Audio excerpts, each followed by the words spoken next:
Il y a une anecdote que de Belmondo m'a racontée. Il est dans un avion, un jour, en partant en voyage, ça secoue terriblement, tout le monde commence à crier dans l'avion, tout le monde a peur, et puis quelqu'un se lève, et quelqu'un vient vers Belmondo, lui dit « Mais faites quelque chose !» Voilà, on est là. Donc c'est ça. Voilà. Là, on est dans le cœur du problème. C'est-à-dire que tout à coup, on est avec quelqu'un qui représente quelque chose d'autre et qui représente une sorte d'idéal, d'admiration, de vénération pour certains, effectivement, comédiens comme Depardieu ou comme Belmondo, ou comme toute cette...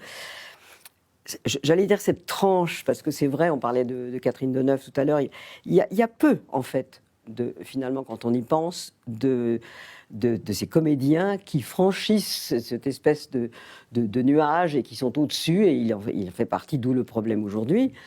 Et tout à coup, on remet en question, d'abord, des films qui ont été faits. D'ailleurs, puisque Gérard Depardieu n'est pas metteur en scène, c'est pas lui qui a fabriqué les films dans lesquels il joue, il n'a jamais rien écrit, il n'a jamais rien mis en scène, ce sont des films qui appartiennent à d'autres, avec des équipes entières, avec des metteurs en scène responsables de ce travail.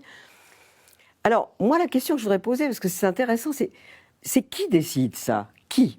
Parce que tout à coup, on a une impression de censure, on a l'impression que tout à coup, voilà, on nous interdit de regarder telle chose, ou on va plus pouvoir choisir tel programme, voir tel... Mais ça s'appelle de la censure.